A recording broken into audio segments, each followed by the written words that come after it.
Hi guys, my name is Anna. I'm co-founder of NoFrames, freelance platform for creators. We focus on discovering and supporting rising talents.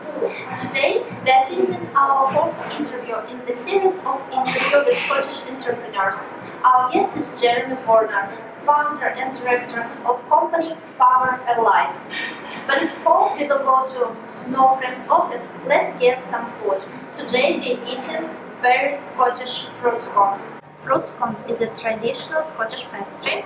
You can eat it you can eat it toasted or plain. You can add butter and jam, and have it as something sweet to your cream tea.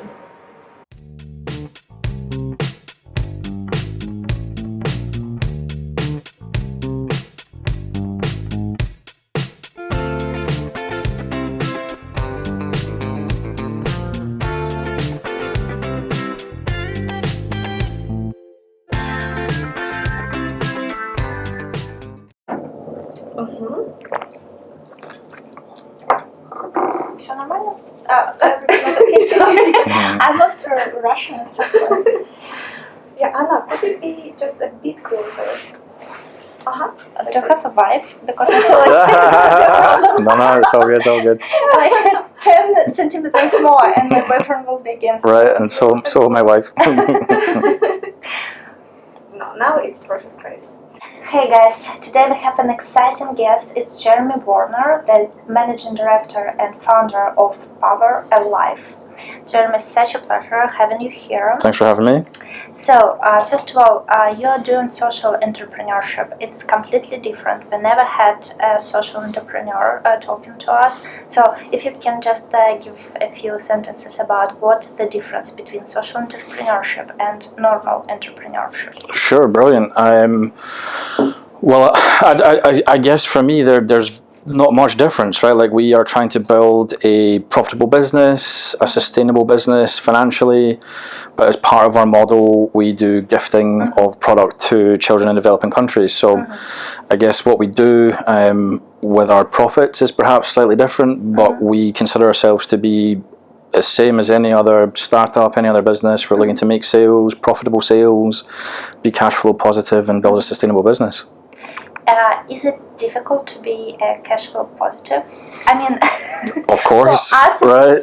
Yeah. No, it is for us as well. Is it more pressure on you as a social entrepreneur when you have responsibilities towards this countries, these people, these kids? Yeah, absolutely.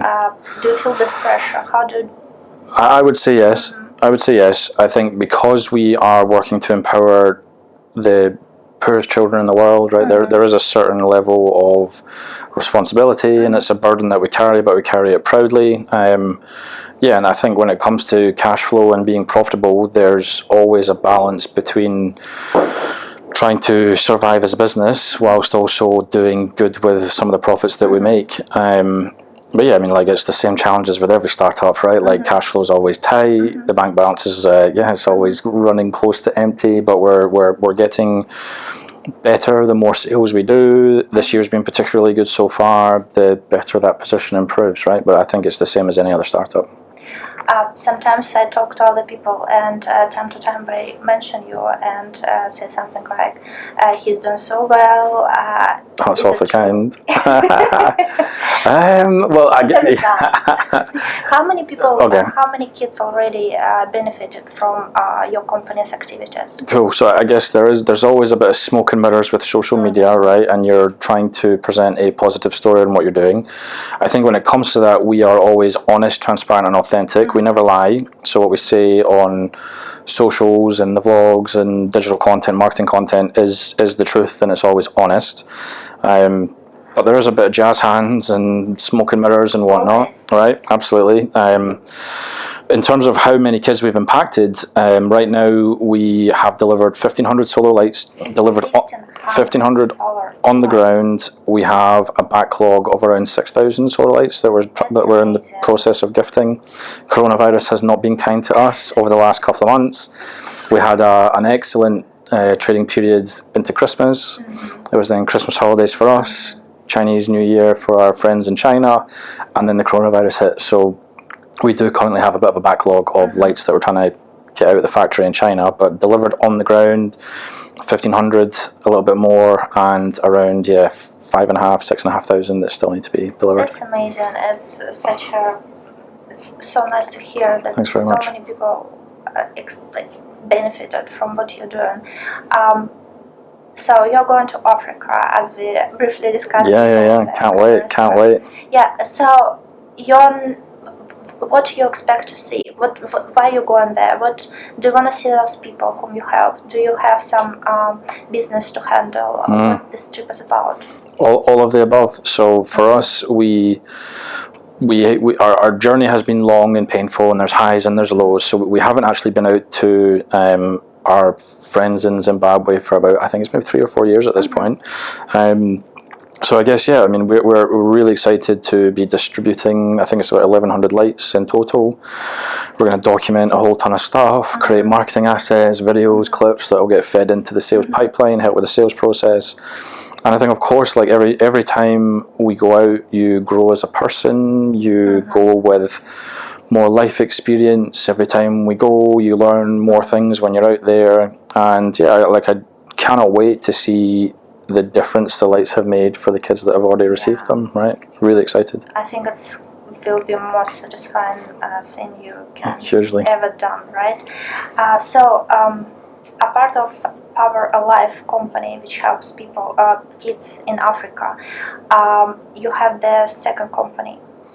It's a Tipo. Sure. Yeah. So again, like myself and co-founders and colleagues were from Strathclyde. We had an office 2 doors down from this very room when we were here, and I guess part of that entrepreneurial journey was helping other people out, being involved in other startups, and Tipplebox is one that myself and a colleague Stephen helped out the founder Sonny when he was first starting out, and I guess the sort of skills that we were bringing to the team for that one was design skills.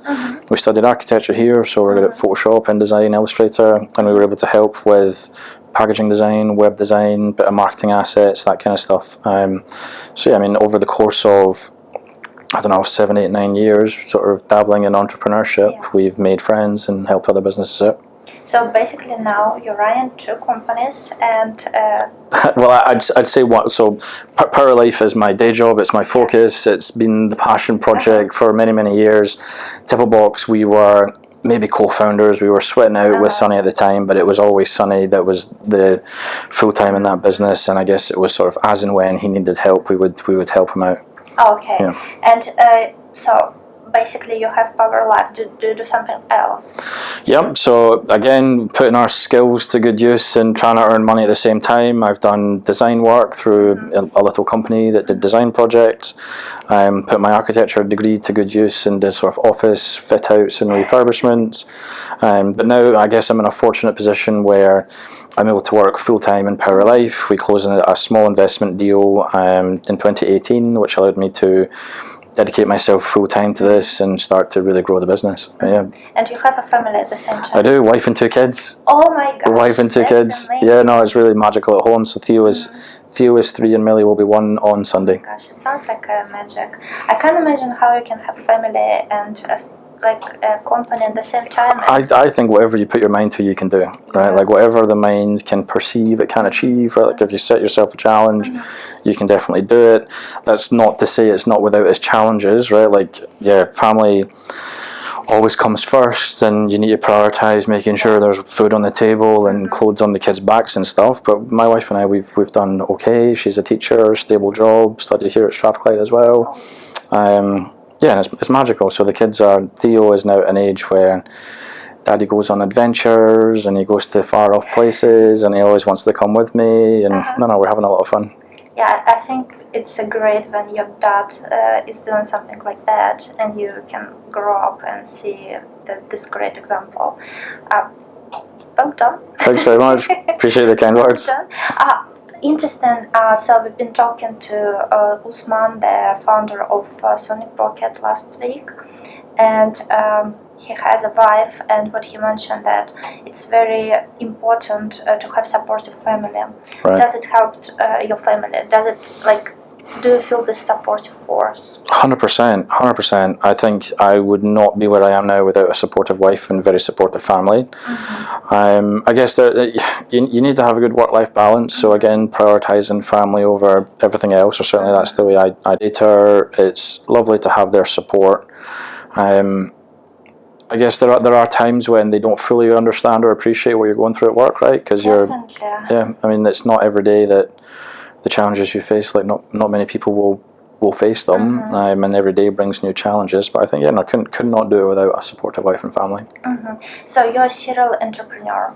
You started back in 2012, so it's been like 8 years so far. How it's going? Not bad. I think like serial entrepreneur is a pretty grand title. Yeah, but that's how it is. Okay, so a couple to a few businesses under our belt. I mean, I think for me personally, like there are people that we work with and we're involved with that are highly successful in their own right. I think for me, it feels like Paralife is the one that something might happen with. It certainly it feels like it's going in that direction. But yeah, I mean, if you go in with 2 feet and you jump in and you give it a go, I think it's persistence and perseverance that generates results. And yeah, it's been a while, but we're having fun doing it. So first company, you were 22. Thereabouts, yeah. Why did you start the company? Great question. So I mean, the first company we registered was Studio 2018. As architecture students here at Strathclyde and any other degree in the UK, in fact, you take a year out in practice between 3rd year and 4th year. Oh, really? For us, this was at the height of the credit crunch. So I guess the first company, it was a bit of a reaction to the world falling apart around us. We wanted to use enterprise and social entrepreneurship to try and tackle some of the world's biggest problems. We were young, naive, and we thought we could change the world through the power of business, and maybe we're starting to do that several years on. But yeah, I think it was when I was in Singapore building luxury houses for super wealthy clients, but we were using barefoot Bangladeshi construction workers to build these huge projects. I was like, no, we can try and use our design skills to empower the poor who were building the houses rather than the rich who were buying the houses, and that kind of set us on our journey for what we're doing now.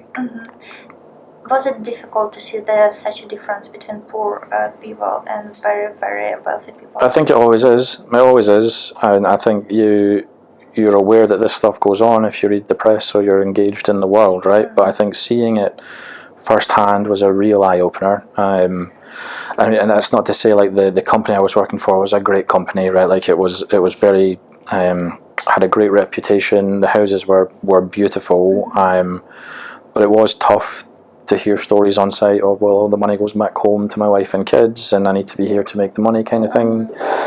And I guess when it was time to go to Senegal, taking our participatory design processes from Strathclyde out to Senegal, that's when we really saw how dollar-a-day farmers live day to day. Senegal is such a poor country. What's the most disturbing memory you have from all the trips?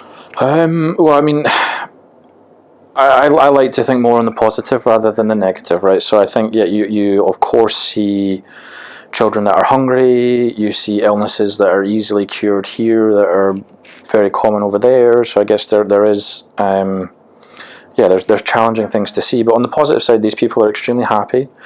They're very proud. They live a tough life, but they don't want for nothing. So I guess like a nice story rather than a negative one was when we were living with the village chief in one of the villages in Senegal. It was one of his wives that was kindly doing our laundry. We were paying to have our washing done, and we had left a couple of coins in our pocket. I mean, for us, it's not worth anything. For them, it's maybe worth a little bit more. But there they were, neatly piled up on our freshly cleaned laundry, and they didn't take the pennies. So we wouldn't have even noticed had they gone missing. But again, I think it speaks to these people are proud. They're not looking for a handout. They want to work their way out of poverty. They don't want to be gifted a way out of poverty. So yeah, it is tough when you're in these countries, and I'm sure it's going to be like that next week when we see what kids go through day to day going to school in these countries. But I like to think of the positive stuff rather than the negative stuff. What do you think you have an insight from all your trips, from work for those people?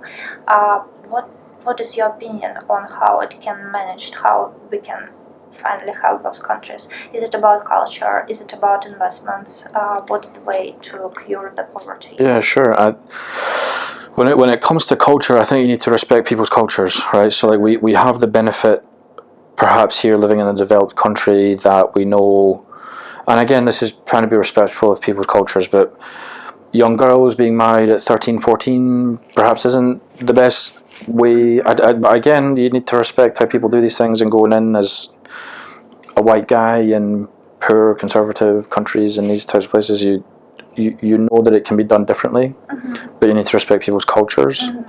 How do we tackle this problem? I think it's through the power of enterprise. I think it's the power of entrepreneurship, and the saying would be, if you give a man a fish, he eats for a day. If you teach a man a fish, he eats for a lifetime. So I think if you empower these people in communities with the tools to lift themselves out of poverty, they will every time.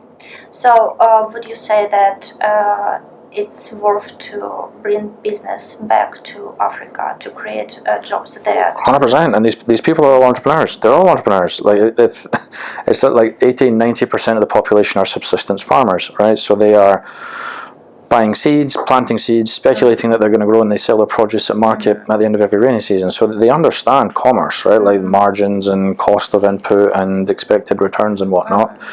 What we have, or what we feel when we go into these communities, is experience and knowledge of the global market. So in Senegal, for example, one project that we will hopefully come back to one day was micro drip irrigation. So this is basically, it's like a garden hose with holes in it. You fill up a water bottle and the water drips out into the plant root system. Super low tech, very, very easy, super affordable. The villagers are aware of the technology, but the closest place they can buy is 200 kilometers away. And if you walk everywhere, or you have a donkey cart to go from market to market, 200 kilometers is just too far to go. Yeah, so if we go in with the knowledge that the closest place to buy this is 200 kilometers away, and we can go and get it with a pickup, all of a sudden you do create opportunity for increased agricultural yields, more food at home, more money at the end of the rainy season. And I think that's one of the big advantages of us working in these communities, is we come with insight and experience. Yeah, definitely. Have you been thinking about expand your business somehow? Always. What is the next step? I am selling more power banks to corporates for sure, and I think we've now found a sales process and a recipe that is generating results. The sales are increasing in size, they're increasing in frequency, which is always exciting. For the corporate market, with the corporate gifting, I think we're looking at how do we expand that product portfolio further. There's also a huge opportunity in Africa, massive opportunity in Africa. So again, we're laser focused on what we're doing now, which is selling corporate gifts to corporate customers and corporate merchandising, but know that there is huge opportunities in Africa and the communities that we're working with as well. Okay, going back to business, and how is it building a business in Scotland? Tell us your story. Have you had any help from organization like Business Getaway, Scottish Enterprise, Rising Stars? Yeah. All of it, right? It. Like I know. Well, there's not much that we've not applied for like the startup stuff.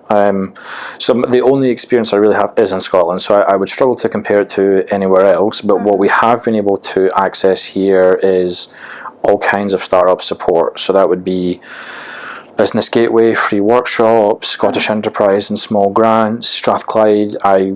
I'm completely biased, but having studied here, but think it's the best place in Scotland to start a business as a student entrepreneur.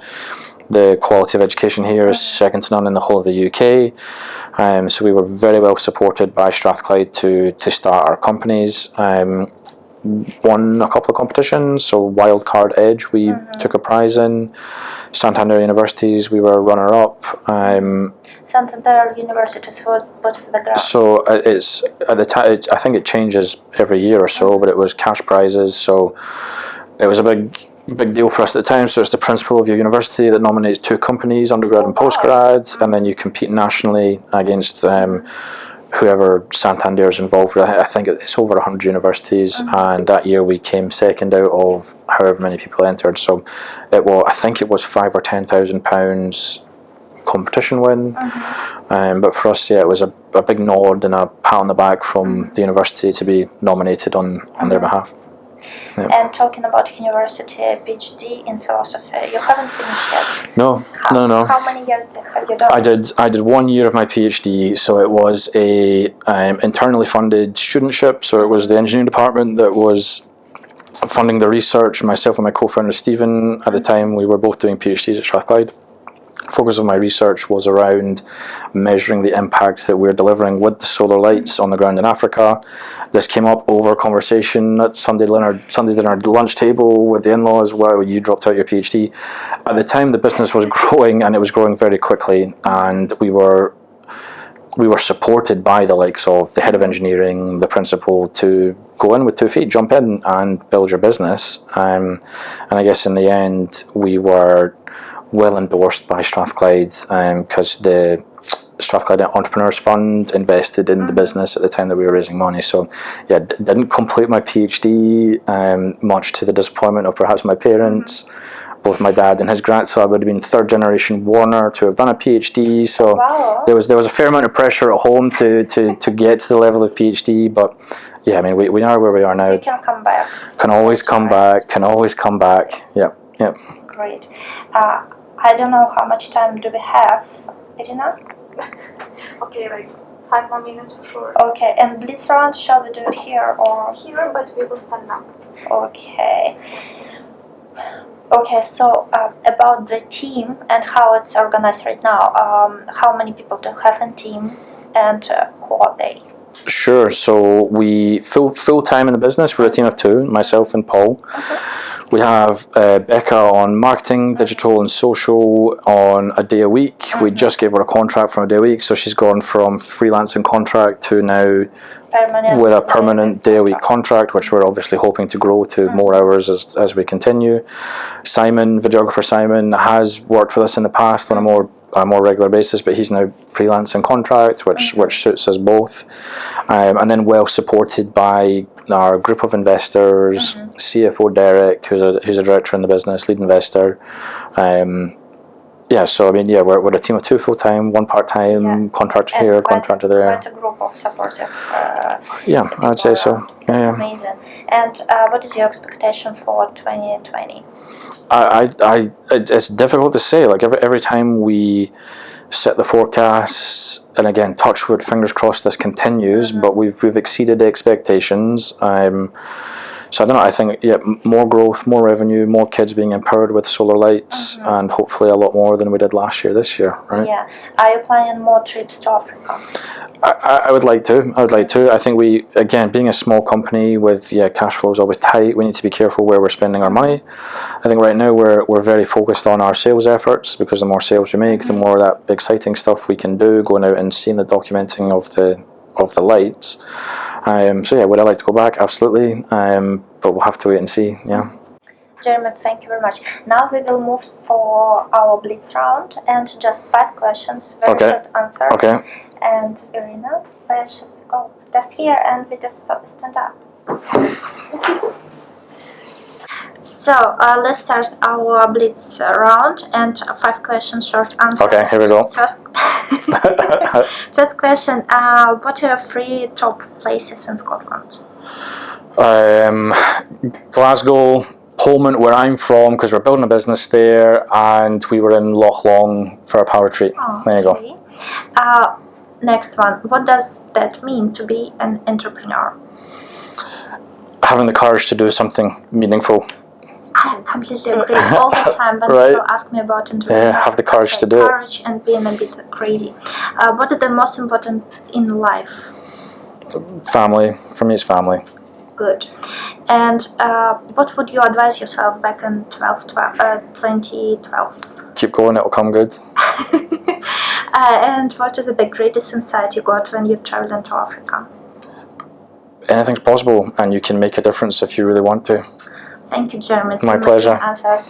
And please follow Jeremy's social media. It's Jeremie Warner in LinkedIn and Power Life on the most social media.